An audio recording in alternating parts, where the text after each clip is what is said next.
Now at 5, KDOT is dealing with a shortage of snowplow drivers ahead of winter. We're going to hear what they're doing to make sure roads are cleared. Plus, the new leader of the Oklahoma National Guard relaxes the organization's vaccination policy for members. The 4 states' most watched news starts now. A shortage of snowplow drivers means getting around in snowy weather this winter might be a bit more difficult. This is KOAM News at 6. KOAM's Chris Warner spoke with an official at KDOT about the situation and has more. KDOT officials say its workforce is down 30% from where it should be. That could cause a problem when it comes to clearing roads this winter. Well, it makes it more difficult. You know, we have these trucks, there's about 600 trucks statewide, and we staff them with one person per 12-hour shift. And when you don't have enough to staff both shifts, therefore you're not going to be able to clear the roads like you wish you can.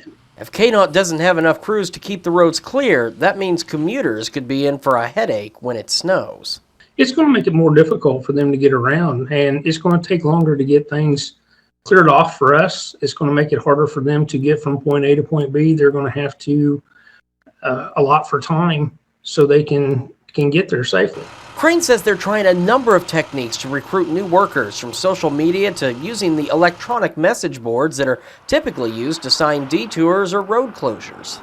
Also, we are trying to hire people, temporary help, that have CDLs, and they'll come in and they'll just plow snow, basically just temporary through seasonal help. Which brings Crane to another point. The shortage isn't just impacting the state's ability to clear roads of snow, it's impacting the state's ability to maintain those roads. What we have to do now, since we're shorthanded, we might have to put 2 crews together to get enough people to do one job. So we are having to work together to get more done. Crane says between an increasing number of retirees and a lack of applicants, it's beginning to have a significant impact across the state on services KDOT provides. I'm Chris Warner for KOAM News. If you're interested in joining KDOT, check out the links to their story, to their job site in this story at KOAMnewsnow.com.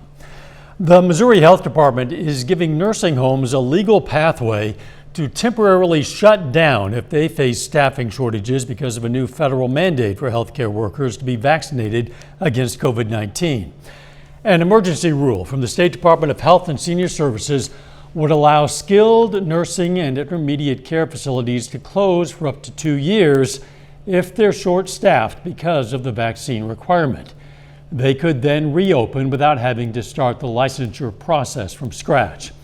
Missouri's nursing homes have some of the lowest COVID-19 vaccination rates in the nation.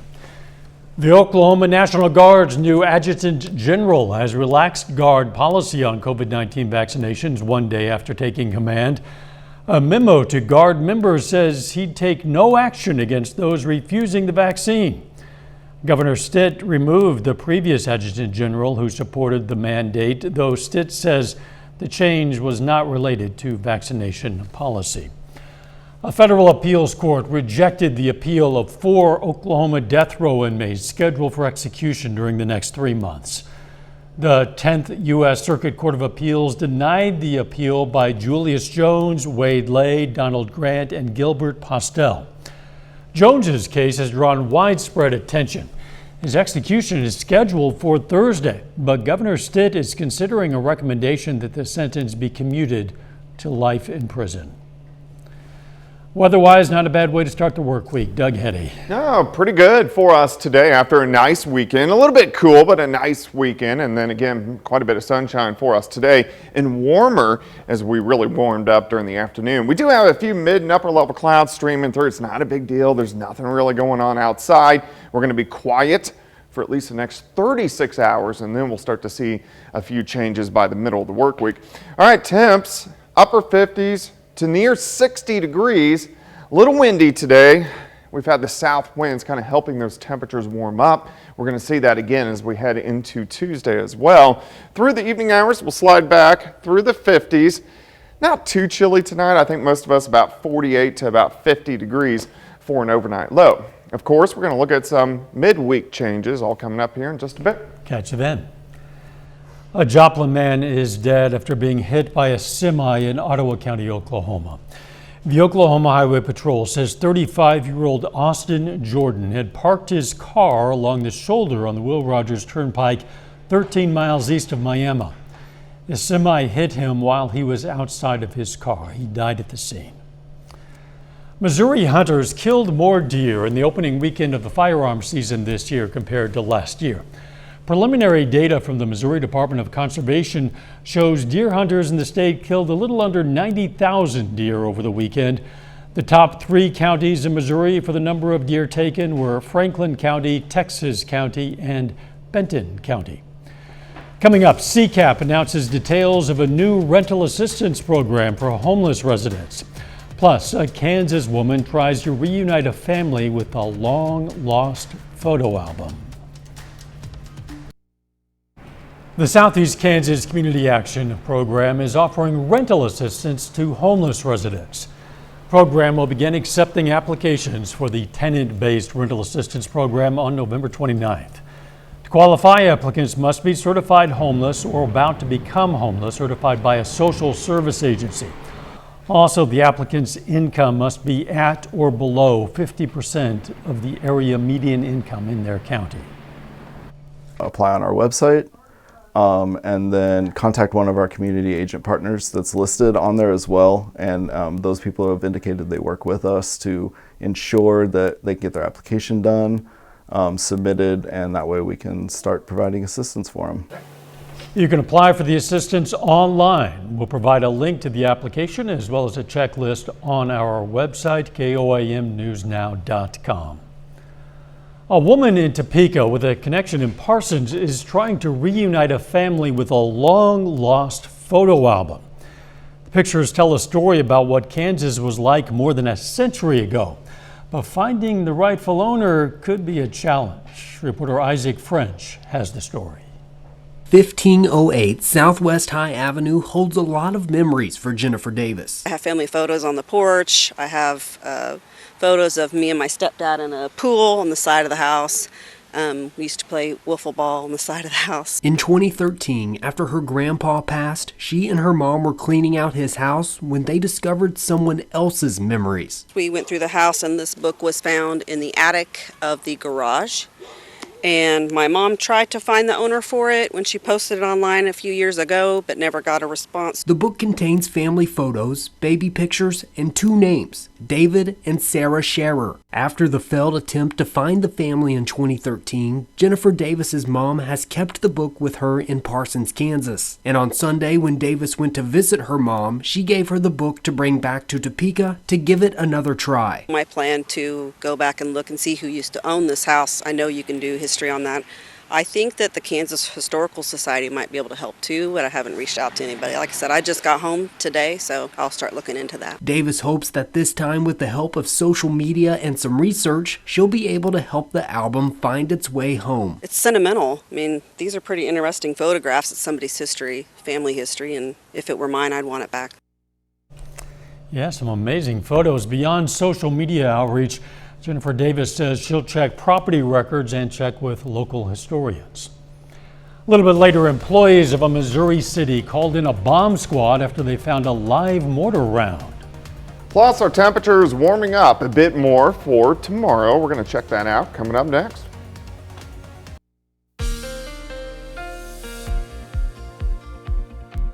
We definitely turned out to have a pretty good weekend for us. A little bit on the cool side, temps into the 50s, but we did warm today, well into the 60s, a little breezy. We're going to go into the 70s tomorrow, and then we'll start to see some changes. We're going to get a cold front with a few showers and much cooler temperatures working in on Wednesday afternoon. So we need to keep our eyes open for that, of course, with our next little system. And then Thursday night into Friday morning, I think we're going to be okay. I think we're going to have pretty much clear skies, but there is a partial lunar eclipse. If you want to get up from, it starts roughly midnight-ish, ends roughly 6 a.m.-ish, peaking around 3 o'clock in the morning. You can check that out if you want to be up. We're going to do the winter forecast December 2nd, so here in a couple weeks, and figure out the winter and the spring over the next few months. All right, outside right now, it's still not bad. Upper 50s to near 60, 63 Neosho, Anderson, 60 in Miami, 59 In Pittsburgh, Chanute is sitting at about 61 degrees. Southerly winds kind of helping those temperatures warm up a bit for us today. Staying somewhat breezy during the overnight hours. We'll have south winds 5 to 10, 5 to 15, and then kind of breezy once again for us tomorrow. Looks okay. We have pretty much clear skies. Currently it's 60. Dew point at 42. Relative humidity is at 51%. Through the evening hours, we'll slide back through the 50s. I think we'll bottom out 48 to about 50 degrees a little bit later on tonight, so not as chilly as what we have seen the past couple nights. Not a lot going on here. We do have some mid and upper level clouds, but that is it. Really, the entire Central Plains pretty quiet as well. Our next storm system in the Pacific Northwest, you can see our jet stream. So this will follow the jet stream and drop right in by the time we head into Wednesday with that much stronger cold front that is going to roll in by the middle of the work week. All right, tonight's fine. We'll drop back near 50. We'll get some clouds trying to increase tomorrow. So partly to mostly cloudy skies near 70 by the noon hour. I think most of us are going to top out into the mid 70s during the afternoon. So it looks great. 50 to start, 69 by noon, high temp of 74. South winds 5 to 15. We may get gusts 20 to about 25 at times during the afternoon. But Tuesday looks good. Tomorrow night, clouds will start to thicken up as we go into Wednesday morning. Wednesday morning, we're going to be into the 60s. You can see this little line of showers.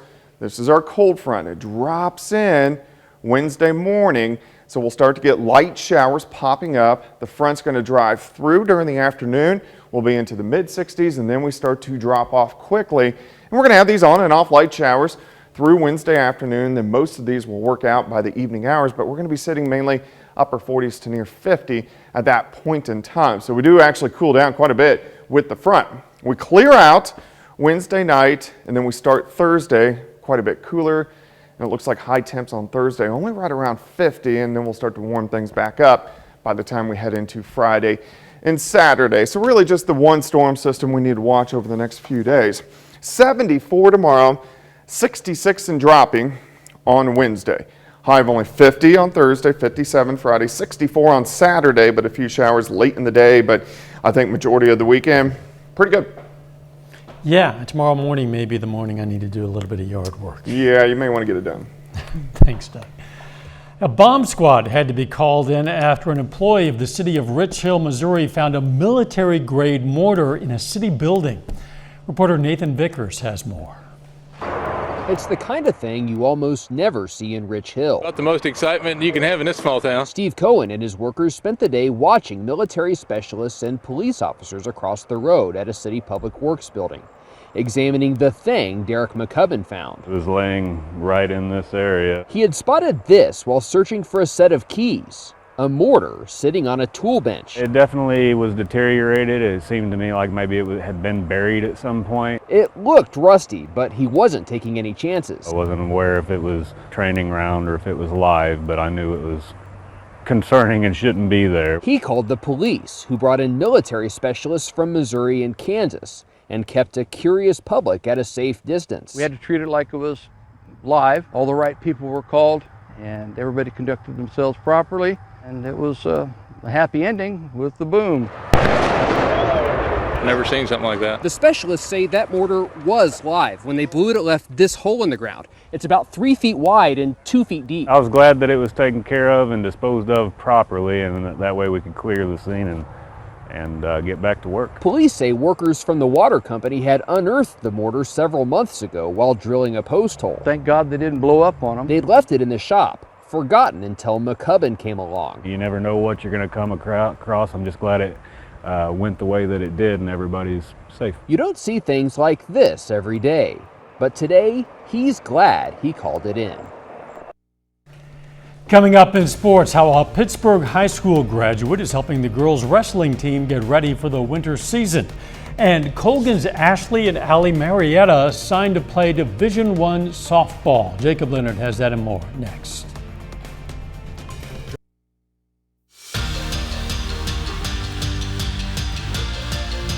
Well, today is a big day for St. Mary's Colgan seniors, Allie and Ashley Marietta. The twins signed this afternoon to continue their softball careers in college. And the best part, they're going to stay teammates. Allie and Ashley signed today to head to St. Louis University to join the softball program. Allie is an all-state catcher, Ashley an all-state outfielder. It wasn't always the plan to go to the same place, but it worked out, and they're both excited to continue their softball journey together. As our journey progressed, we decided that it would be best for both our academic and our softball careers to stay together, and I'm really happy that we are going together. We kind of said that we were going to explore the options that were presented to us, and ultimately, yes, we wanted to go together, but if we were led in different paths, we were willing to explore other options to make sure that we both got the best fit. As we went through our recruiting process, more and more we realized that we did want to be together, and then St. Louis, it all just fell into place. It means a lot just because we motivate each other, we push each other, and I think as far as both on the field and off the field, we're going to push each other to be our best every day. At Thomas Jefferson and Joplin, couple cool signings today. Olivia Beard signs to play softball this afternoon at Western Illinois. Caden Myers signs to join the Drury baseball program in Springfield. That's a pretty cool opportunity for both, given that Thomas Jefferson doesn't currently have baseball or softball programs. That's pretty amazing. I'm the first D1 athlete at TJ, and I think that's pretty cool, saying that it's a sport that we don't even offer.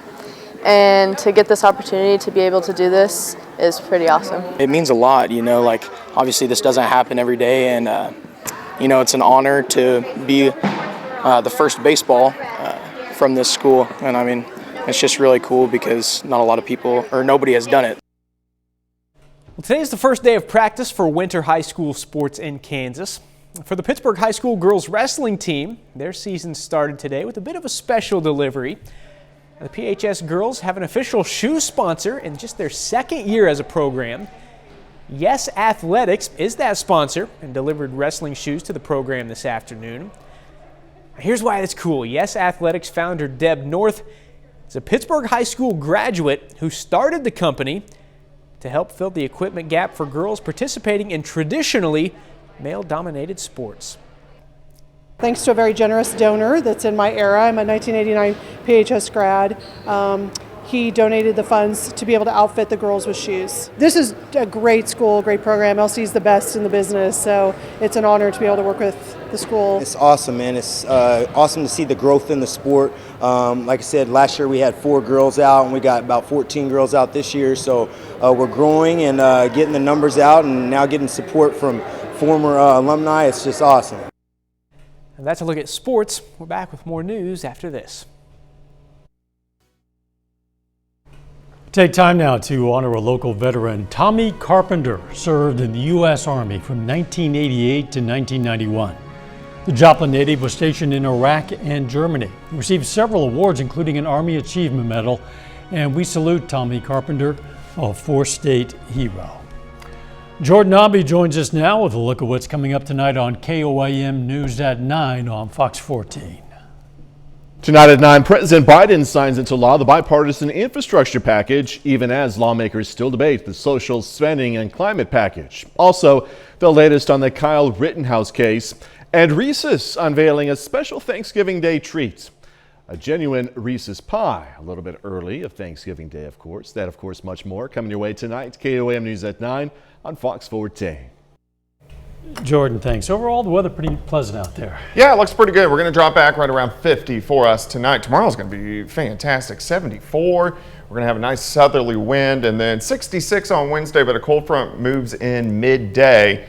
So by this time, Wednesday evening, we'll be into the 40s. So cooling down for the second half of the week, but tomorrow looks great. Yeah.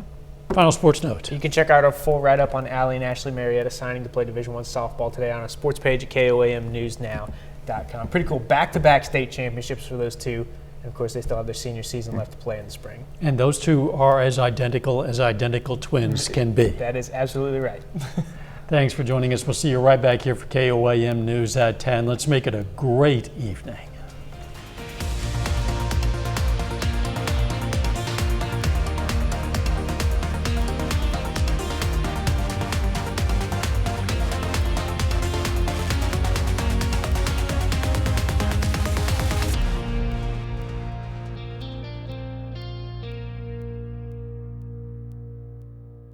Salon service is provided